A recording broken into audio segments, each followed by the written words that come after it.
Hello everyone, welcome back to my YouTube channel judiciary academy और मेरा नाम है इंदु चौहान। आज का जो वीडियो है वो इंडियन एविडेंस एक्ट पे है। कुछ वीडियोस मैंने अपलोड किए हैं इंडियन एविडेंस एक्ट से रिलेटेड। एक और वीडियो अपलोड कर रही हूँ, पर ये जो वीडियो है वो एक डिफरेंट टॉपिक है और इम्पॉर्टेंट टॉपिक है इंडियन एविडेंस एक्ट के लिए। मैंने थोड़े दिन पहले एक वीडियो डाला था जिसमें आप एविडेंस एक्ट कैसे कंप्लीट कर सकते हैं 10 डेज़ के अंदर। उसका एक स्केड्यूल डाला था। आई होप आप लोगों को वो स्केड्यूल समझ में आया हो और पसंद भी आया हो और आपके लिए बेनिफिशियल रहा हो।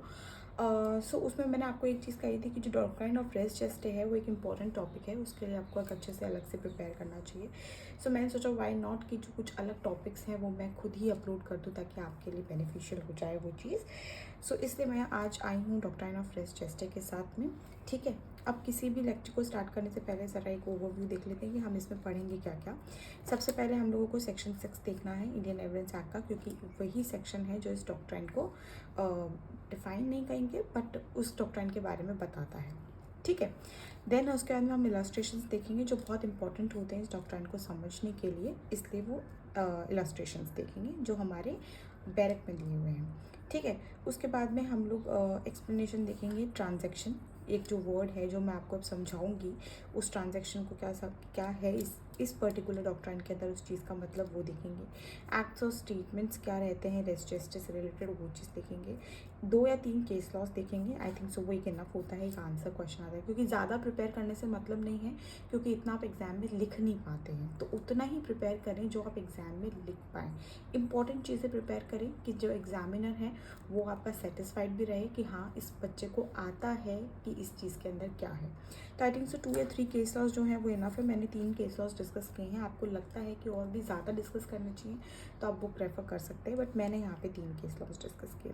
ठीक है, उसके बाद में जो रेस जेस्टे और ईयर से कैसे लिंक्ड है, क्या है, ये सब चीज़ें हम आगे देखेंगे। एक ओवरव्यू मैंने आपको बता दिया है कि ये चीज़ें हम पढ़ने वाले हैं और ये चीज़ें आपको पता होनी चाहिए रेस जेस्टे के बारे में। ठीक है, अब बात करते हैं सेक्शन नंबर 6 की। सेक्शन नंबर 6 क्या है? The facts forming the part of the same transaction. This is not the exactly the title of the act, sorry the section, लेकिन ये इससे रिलेटेड है तो मैंने लिख दिया है। ठीक है, सबसे पहले मैंने बैरक का लैंग्वेज लिखा है, वो है द फैक्ट्स विच दो not an issue are so connected with the fact and issue as to form the part of a same transaction are relevant, whether they occurred at the same time or place or at different times or places। कहने का मतलब क्या है, धीरे धीरे समझते हैं। Facts जो कि इशू में नहीं है, यानी कि जो भी पर्टिकुलर हमारा केस चल रहा है उसमें इशू में नहीं है वो फैक्ट, लेकिन जो फैक्ट इशू के अंदर है वो फैक्ट उससे इस तरह कनेक्टेड है कि वो सेम ट्रांजैक्शन का पार्ट फॉर्म करते हैं। ठीक है, और ऐसे फैक्ट्स को हम रिलेवेंट मानते हैं। मैं एग्जांपल के साथ समझाऊंगी, इसलिए कंफ्यूज मत होना कि क्या बोल दिया मैम ने। मैं कह रही हूँ कि अगर कोई फैक्ट जो इशू में नहीं है लेकिन जो फैक्ट इशू में है उसके साथ वो फैक्ट इस तरह कनेक्टेड है कि वो सेम ट्रांजैक्शन का पार्ट फॉर्म करता है, तो वो फैक्ट्स रिलेवेंट होंगे, भले ही चाहे वो सेम टाइम पे आकर हो या ना हो, या सेम प्लेस पे अकर हो या ना हो, डिफरेंट प्लेसेस पे हो बेसिकली, लेकिन वो क्या होंगे, रिलेवेंट होंगे और एडमिसिबल होंगे। ठीक है, the word res gestae means things done said in the course of transaction, यानी कि जो ट्रांजेक्शन जो इवेंट हो रहा है उस समय पे कहीं भी कोई भी बात या करी भी कोई भी बात वो क्या करती हैं, रेस जेस्टे, मतलब उस ट्रांजेक्शन में उसको हम रेस जेस्टे मानते हैं। ठीक है, अब मैं आपको इसको एक से एक एग्जाम्पल्स के साथ समझाती हूँ। ठीक है, आगे भी मैंने एग्जाम्पल लिखे हैं, पहले एक बार नॉर्मल एग्जाम्पल की बात कर लेते हैं। मान लीजिए कि ए ने बी को बहुत मारा। ठीक है, ये एग्जाम्पल आगे भी है, चलो आगे वाले एग्जाम्पल से समझा देती हूँ, पर उसमें थोड़े से मॉडिफिकेशंस करने होंगे, मैं वो करूँगी। जो बैरक का है वो सिंपल भाषा में ले रखा है, पर मैं थोड़ा सा एक्सप्लेन करूँगी ताकि आपको ईजिली समझ में आए कि रेस जेस्टे का डॉक्ट्राइन कहता क्या है। ठीक है, तो सबसे पहले हम बात कर रहे हैं इलस्ट्रेशन नंबर 1 की। यहाँ पे जो ए है वो बी को मार रहा है। ठीक है, ही इज बीटिंग है। A is accuse of murder by B of B by beating him, यानी कि ए जो है उसको अक्यूज़ किया गया है कि उसने बी का मर्डर किया है मार मार के, बीट कर। ठीक है, अब इसमें थोड़ा सा हम चेंज कर ला रहे हैं, मतलब कि इसका सिनेरियो समझना चाह रहे हैं कि क्या है रेस जेस्टे। मान लीजिए ए ने बी को मारा और वो मर गया। लेकिन मारने से पहले मान लीजिए ए जो है वो सी एक और उसका दोस्त है, उससे बात कर रहा है, यार मैं छोड़ूंगा नहीं बी को, मेरे हाथ लगने दो, मैं मारूंगा उसको, ऐसा उसने सी को कहा। ठीक है, ये बात हुई डिफरेंट प्लेस पे, मारने से मान लीजिए 4-5 घंटे पहले ये बात हुई ए और सी के बीच में। ठीक है, उसके बाद में ए बी के घर जाता है, उसको नीचे बुलाता है, उसको मारता है, और उसी समय मान लीजिए कि बालकनी से बी है उसकी फैमिली मेम्बर्स उसको देखते हैं मारते हुए। ठीक है, और उसके बाद में जो वो है वो मर जाता है। बाद में जैसे ही बी मर जाता है ए वहाँ से भागने लगता है, लोग उसको भागते हुए देखते हैं, फैमिली मेम्बर्स जल्दी जल्दी आते हैं, पकड़ने की कोशिश करते हैं, लोगों को बोलते हैं भागो, पकड़ो इसको, इसने उसको मार के भाग रहा है। सो स्टैंड बायर्स जो आसपास में लोग खड़े हैं वो उसको पकड़ने की कोशिश करते हैं। ठीक है, जैसे तैसे करके वो पकड़ में आ जाता है।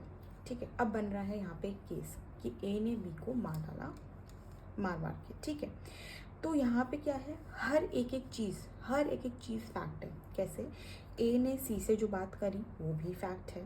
ठीक है, अब फैक्ट तो सभी हैं, रिलेवेंट कौन से होंगे, तो इन्होंने क्या कहा, रेस जेस्टे क्या कहता है कि हर वो फैक्ट जो कि एक ट्रांजैक्शन को फॉर्म कर रहा है वो रिलेवेंट है। यानी ए का सी से बात करना, ये कहना कि वो मुझे मिल जाए मैं उसको मार डालूँगा, ये भी रिलेवेंट होगा। अगर सी कल को आता है और उस चीज़ में विटनेस करता है तो ये एडमिसिबल होगा। क्यों, क्योंकि वो उस ट्रांजैक्शन से थोड़ी देर पहले की बात है, ऐसा उसने एंगर में कहा, तो ये चीज़ एडमिसिबल हो जाएगी। ठीक है, उसके बाद में ए जाता है, उसको मारता है, बी की जो फैमिली मेम्बर्स हैं उसको बालकनी से देखते हैं मारते हुए, तो ये भी क्या है, एडमिसिबल है। ठीक है, उन्होंने अपनी आंखों से देखा, आसपास के लोग देख रहे हैं, वो फैक्ट है, तो वो भी एडमिसिबल है। क्यों, क्योंकि ये सेम ट्रांजैक्शन, ये उसको मारने के ट्रांजैक्शन का पार्ट फॉर्म कर रहे हैं, इसीलिए ये सभी रिलेवेंट हैं। और इसी यानी कि ऐसे फैक्ट्स को जो एडमिसिबल करता है वो है हमारा डॉक्ट्राइन ऑफ रेस गेस्टे। ठीक है, तो A is accuse of murder of B by beating. Suppose A beats B when his family members are watching, and A told C that he will not leave B in anger before going to B, यानी कि उसके पास जाने से पहले वो उसको सी को कहता है। तो मैंने आपको समझा दिया, यहाँ पे मैंने शॉर्ट में लिखा है ताकि जब आप इस चीज़ को पढ़ें तो आपको याद आ जाए कि मैंने आपको क्या समझाया था, क्या मैं स्टोरी आपको बताई थी। ठीक है, सो या एनीथिंग सेड बाय ए और बी और द पीपल वॉचिंग बिफोर और after the murder forms the part of a same transaction, so all facts are relevant and admissible.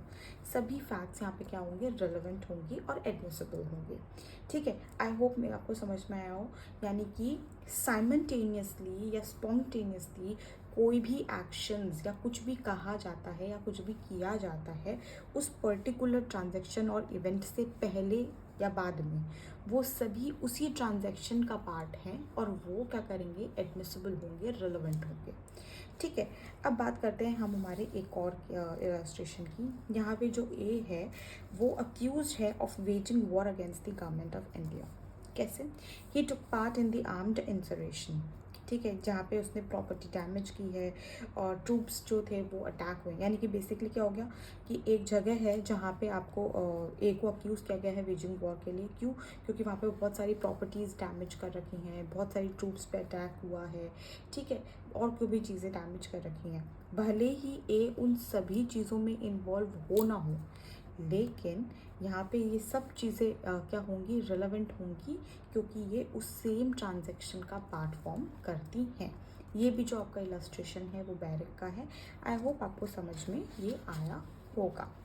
ठीक है, so your every fact is relevant as they form the part of the same general transaction. यानी कि जो एक ही transaction का part form कर रहे हैं, इसलिए क्या है, ये रिलेवेंट है। ठीक है, though he might not have been present in all of them, सभी में प्रेजेंट नहीं होगा, लेकिन still they forms the part of a same transaction. ठीक है, अब जहाँ पे हमने हर वर्ड में देखो, हमने बहुत सारी जगह देखा ट्रांजैक्शन, इस इलस्ट्रेशन में भी देखा, इस इलस्ट्रेशन में भी देखा। तो ट्रांजैक्शन का मतलब क्या है ये एक्सप्लेन कर लेते हैं। A transaction is a group of facts connected together to be referred to by a single legal name, a crime, a contract, wrong or any other subject of inquiry which may be an issue। ठीक है, basically क्या कह रहे हैं कि किसी ये एक पर्टिकुलर ऑथर ने दी थी, मैंने ऑथर का नाम यहाँ पे लिखा नहीं है और इतना इंपॉर्टेंट भी नहीं है कि आप ऑथर का नाम लिखें, आपको सिर्फ मतलब समझ में आना चाहिए कि ट्रांजैक्शन है क्या।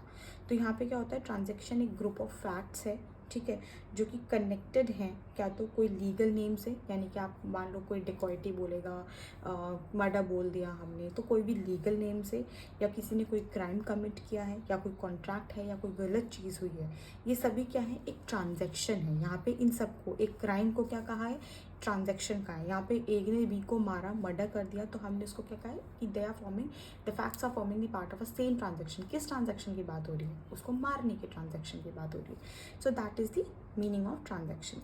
Transaction is a series of physical acts भी हो सकता है, जैसे कि हमने इसमें देखा था इस फर्स्ट इलस्ट्रेशन में। The facts forming the part of the same transaction का मतलब क्या है, the transactions consist of physical acts हो सकते हैं। The word spoken during such physical acts, जैसे कि आगे आपको समझ में आएगा, एक केस लॉ आएगा आगे, उस केस लॉ के थ्रू आपको समझ में आएगा। मान लीजिए जैसे कि spoken words during the physical act, जैसे कि ए ने सी को बोला था कि मैं उसको मार डालूंगा, ठीक है, उसके बाद में वो बी को जाके मार देता है। तो यहाँ पे स्पोकन वर्ड्स भी होंगे, फिजिकल एक्ट्स भी होंगे। Whether the spoken by the person doing the physical act और एनी अदर पर्सन, चाहे अब भले ही उस सामने वाले पर्सन को बोला हो या किसी और पर्सन को बोला हो। जैसे कि फर्स्ट इलस्ट्रेशन में ए ने बी को तो ना बोला था कि मैं तुझे मार दूंगा, किसको बोला था, सी को बोला था कि मैं तुम्हें मार दूंगा। तो चाहे किसी और को बोला हो, तो ये सभी क्या है, एक ही, मतलब इस इन सभी चीज़ों को हम क्या कहते हैं, ट्रांजैक्शन कहते हैं, ठीक है। When a transaction consists of several physical acts, to constitute the same transaction, the acts should be connected by proximity of time, place, continuity of action and community of purpose। यानी कि किन किन चीज़ों से आप किसको सेम ट्रांजैक्शन, उसी transaction का पार्ट बोलेंगे, किन फैक्ट्स को, जो कि क्या तो प्रॉक्सिमिटी ऑफ टाइम, उस टाइम से रिलेटेड कनेक्टेड हो, क्या उस जगह से कनेक्टेड हो, या उस कंटिन्यूटी से कनेक्टेड हो, ठीक है, या फिर जो टारगेट है, जो पर्पस है, उस चीज़ से कनेक्टेड हो, ठीक है। अगर वो सभी फैक्ट्स इनमें से किसी भी चीज़ से कनेक्टेड हैं, then they are forming the part of a same transaction, ठीक है। समझ में आया आपको ट्रांजैक्शन क्या है। अभी तक हमने क्या देखा, हमने बहुत सिंपल पहले बैरक का लैंग्वेज समझा कि बैरक क्या कह रहा है, उसके बाद में हमने 2 इलस्ट्रेशंस देखे इजी, बाद में हमने ट्रांजैक्शन समझा, ट्रांजैक्शन क्या चीज़ें कंसिस्ट करता है, किन फैक्ट्स को हम मानेंगे कि forming the same transaction, part of a same transaction, वो हमने देखा। आगे बढ़ते हैं। whose statements is relevant under the res justice, किन किन की जो स्टेटमेंट्स है वो रिलेवेंट है, अक्यूज्ड की, ठीक है, जो इसने जो क्राइम किया है, विक्टिम की रिलेवेंट होगी, और बाय स्टैंडर्ड्स जो आसपास खड़े हैं, जो उस चीज़ में इन्वॉल्व हैं, उन सभी लोगों की जो स्टेटमेंट्स हैं, बात किसकी चल रही है, स्टेटमेंट्स की, उन सभी लोगों की जो स्टेटमेंट्स हैं वो रिलेवेंट होगी, and they form the part of a same transaction, ठीक है। एग्जाम में छोटा सा क्वेश्चन आएगा, अगर आएगा तो प्लीज़ कंक्लूड है, और अगर हाँ आपको लॉन्ग क्वेश्चन आता है तो ज़रूर लिखिएगा ये भी, ठीक है। अब बात करते हैं हम लोग कुछ केस लॉस की, ठीक है। सबसे पहला जो हमारा केस है, first number, the Regina versus the Bedingfield, 1879 का केस है। A women with her throat cut came suddenly out of her room and said to her aunt, "Oh aunt, see what Bedingfield has done to me". ये मैंने pronounce गलत किया हो सकता है, but ignore me, मतलब समझ में आना चाहिए। एक जो औरत है वो अपना गला कटा हुआ है उसका, और वो कमरे से बाहर निकलती है और अपनी आंटी को बोलती है कि आंटी लुक, उसने मेरे साथ क्या किया है, ठीक है। अब यहाँ पे अगर कोई जो उसकी आंट है, अगर वो अपना स्टेटमेंट देती है कि हाँ वो बाहर आके उसने ऐसा कहा, तो स्टेटमेंट क्या होगी, एडमिसिबल होगी, और यहाँ रिलेवेंट है, ठीक है, क्योंकि वो उसके बाद में बोली गई, ठीक है, और सेम ट्रांजैक्शन का पार्ट फॉर्म करती है, ठीक है। ये केस हो गया। नेक्स्ट केस बहुत इजी केसेस हैं, need not to explain anything in detailed. Then Ratan versus queen, 1971। It was held that there should be a close association in place and time between the statement and the act, and if there is no close association then it cannot be a part of a same transaction। अब देखो मैंने आपको बताया था ना, same part किसका form करेंगे, जब प्रॉक्सिमिटी ऑफ टाइम के साथ कनेक्टेड हो, प्लेस के साथ कनेक्टेड हो, ठीक है, तो वो एसोसिएशन जो होता है वो स्ट्रॉन्ग होना चाहिए। ये इस केस के अंदर हेल्ड हुआ था, रतन वर्सेस क्वीन के अंदर, ठीक है। तो ये चीज़ तो हेल्ड हो गई थी, लेकिन इसके फैक्ट्स क्या थे वो ज़रा हम देख लेते हैं कि इसमें हुआ क्या था। सबसे पहले a man was prosecuted for the, ये इसी के फैक्ट्स हैं, जो रतन वर्सेस क्वीन है उसके फैक्ट्स हैं। अब now this is visible. A man was prosecuted for the murder of his wife. His defense was that he shot accidentally, यानी कि अपनी बीवी को मार दिया और उसने डिफेंस क्या दिया कि मैंने गलती से शूट कर दिया था। ठीक है, अब इसमें एविडेंस क्या आता है, जब जो डिसीज था, जो वाइफ मर गई, उसने क्या किया था, कॉल किया था और उसने बहुत बेचैनी में कहा कि मुझे प्लीज़ पुलिस से कनेक्ट कर दीजिए, और जो कॉल है वो डिस्कनेक्ट हो जाता है। ठीक है, अब जो ऑपरेटर था वो पुलिस से कनेक्ट करता, जो कि वुमेन बहुत डिस्ट्रेस में बात कर रही थी, उसने अपना एड्रेस दिया, पर कॉल जो है वो सडनली बंद हो गया बंद हो गया। Thereafter the police came to the house, बाद में जो हाउस घर में आती है और जो उस वुमेन है उसको डेड फाउंड कर लेती है। अब जो उसके वर्ड्स थे, जो उसने कॉल पे बोले, डिस्ट्रेस में बोले, वो क्या रिलेवेंट होंगे? दैट ऑफ कोर्स रिलेवेंट होंगे, क्योंकि वो उसी ट्रांजैक्शन का पार्ट फॉर्म करते हैं। वो बाद में मरी हुई मिली आपको और आपके पास ये स्टेटमेंट्स हैं जो उस पर्सन ने सुने फ़ोन पे, तो वहाँ पे क्या होंगे? ये रिलेवेंट होंगे, क्योंकि ये क्लोजली एसोसिएटेड है। वो बंदी बोल रही थी कि मुझे पुलिस से कनेक्ट कीजिए अभी के अभी, तो ये क्या हुआ? ये सब कनेक्टेड हुए। This is the utility of doctrine of registry. It enables the court to take into the account all the essential details of the transaction। ठीक है, यही ये जो डॉक्ट्राइन है इसका यूज़ है कि वो सभी जो कोर्ट है उसको क्या करती है, सभी एसेंशियल डिटेल्स को कलेक्ट करने को, अकाउंट में लेने को परमिट करती है। ठीक है, अब res gestae is an exception. Last चीज़ डिस्कस कर रहे हैं, इसके अंदर भी हम एक केस लॉ डिस्कस करेंगे, टोटल हमारे 3 केसेस हो जाएंगे। ठीक है, the res gestae is an exception to the hearsay evidence.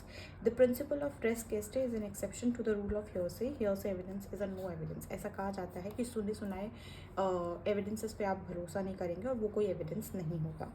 The hearsay evidence means the statement by a person who has not seen the happening of a transaction but has heard of it। यानी कि सुने सुनाई बातें क्या है कि आपने वो चीज़ देखी नहीं है पर बस आपने सुनी है। अच्छा, उसने आपको किसी ने आके बताया कि अरे यार पता उसने ऐसा किया था, तो ऐसी सुनी सुनाई गई बातों पे भरोसा नहीं किया जाएगा। और जो रेस गेस्टे है, लेकिन वो इस चीज़ का एक्सेप्शन है। कैसे एक्सेप्शन है ये केस लॉ से समझ में आएगा आपको। ठीक है, हेयरसे एविडेंस कोई एविडेंस नहीं है, लेकिन रेस गेस्टे में भी क्या होता है, कभी कभी हम सुनी सुनाई चीज़ों को एडमिट करते हैं, जैसे कि हमने ऊपर वाले केस में जो उसने बात सुनी थी उसको हमने एडमिसिबल माना। ठीक है, तो रेस गेस्टे क्या है, एक एक्सेप्शन है इस रूल का। ठीक है, आगे देखते हैं एक बार example. A person who himself witness an accident. ठीक है, उसने क्या किया, खुद ने नहीं देखा था accident, can give account, sorry जिसने देखा वो अकाउंट दे सकता है कोर्ट के अंदर, लेकिन उसकी वाइफ जिसने सिर्फ अपने हस्बैंड से सुना है, जैसे मान लीजिए आपने कोई एक्सीडेंट देखा आपके हस्बैंड ने और आपके हस्बैंड ने आपको घर पे आके बताया कि यार ऐसा ऐसा हुआ था, तो आपका हस्बैंड तो कोर्ट के अंदर दे सकता है, विटनेस बन सकता है, लेकिन आप नहीं बन सकते। क्यों? क्योंकि वो हेयरसे, आपकी जो नॉलेज है वो क्या है, सुनी हुई बात है, तो आप you are not admissible in the court. तो ये हो गया हेयरसे का एग्जाम्पल। अब ये केस लॉ से समझते हैं कि एक्सेप्शन कैसे बनता है रेस गेस्टे हेयरसे का। अब इस केस में आर वर्सेस फॉस्टर में क्या हुआ था, in this case the witness had only seen the speeding vehicle. ठीक है, यानी कि जो व्हीकल था वो बहुत तेज स्पीड में जा रहा था, उसने देखा, लेकिन उसने एक्सीडेंट नहीं देखा। इंजर्ड पर्सन ने उसको एक्सीडेंट का नेचर समझाया। ठीक है, अब इसने क्या था, जो आगे उसने जाके देखा, जो इंसान जो इंजर्ड था उसने उसको समझाया कि ऐसे एक्सीडेंट हुआ, तो ठीक है, अब उसको एविडेंस देने के लिए अलाउ किया, क्योंकि डिसीज ने उसको नेचर ऑफ एविडेंस समझाया और उसने स्पीडिंग व्हीकल देखा। उसने एक्सीडेंट होते हुए नहीं देखा, लेकिन डिसीज्ड ने उसको क्या किया, समझाया था कि ऐसे एक्सीडेंट हुआ। Although it was not a derive knowledge, it is a part of a res gestae. और इस चीज़ को भले ही वो सुनी हुई बात थी, लेकिन उसको एज अ रेस गेस्टे क्या किया, एडमिसिबल माना। The does the doctrine of res gestae constitutes an exception to the principle of hearsay. ठीक है, आई होप आपको ये समझ में आ गया होगा। हमने बहुत सिंपल तरीके से इस डॉक्ट्राइन को समझने की कोशिश करी है। सबसे पहले हमने देखा डॉक्ट्राइन को बैरेक्ट से, बैरेक्ट में क्या था, बैरेक्ट के 2 इलस्ट्रेशन समझने की कोशिश करी कि वो क्या कह रहे हैं। उसके अंदर हमने देखा ट्रांजेक्शन्स क्या होते हैं, transactions forming facts forming the part of same transaction का मतलब क्या है, स्टेटमेंट्स कौन से किस किस के रिलेवेंट होंगे वो देखा, 2 केस लॉज देखे। उसके बाद में हमने देखा कि जो रेस जेस्टे है वो कैसे हेयरसे एविडेंस का क्या है, वो है, एक्सेप्शन है, और उससे रिलेटेड एक केस लॉ देखा। This is enough for your exam point of view. आप चाहे कोई सा भी एग्ज़ाम दे रहे हो, इतना इनफ है। इससे आपको क्या होता है, कॉन्सेप्ट भी क्लियर हो जाता है कि चीज़ें क्या कह रही हैं, और आपके पास राइटिंग मटेरियल भी आ गया है। ठीक है, सो आई होप आपको वीडियो पसंद आया होगा। अगर वीडियो पसंद आया होगा तो प्लीज़ आपको कुछ नहीं करना है, सब्सक्राइब करना है। अगर मैंने इतना पढ़ाया है तो आप मेरे लिए इतना कर ही सकते हैं। If I made something easy for you, तो आप प्लीज़ चैनल को सब्सक्राइब कीजिए, वीडियो को लाइक ज़रूर कीजिए, 1 सेकंड भी नहीं लगता है। ठीक है, और कमेंट सेक्शन में ज़रूर बताइएगा वीडियो कैसा लगा। ठीक है, आपका एक कमेंट मुझे इनकरेज करता है कि yes I am going on a right path, मैं सही समझा रही हूँ, और कुछ गलत समझा रही हूँ तो please do let me know. ठीक है, आपको ये तीनों चीज़ें की हैं। आपको नोट्स चाहिए तो प्लीज़ आप मुझे इंस्टाग्राम पे अप्रोच कर सकते हैं। मेरी इंस्टाग्राम आईडी है judishri.academy। ठीक है, सो आप मुझे इंस्टाग्राम पे कर सकते हैं। मैं फ्री में नोट्स नहीं लेती हूँ, of course I do sell them, so prices आप मुझसे वहाँ पे कंफर्म कर सकते हैं। एविडेंस के जो नोट्स हैं वो आपको 200 रुपीज़ में मिलेंगे। एंड आई होप कि आप लोगों को सब चीज़ें पसंद आ रही हूँ। So thank you so much. अगले वीडियो में मिलते हैं। Bye bye.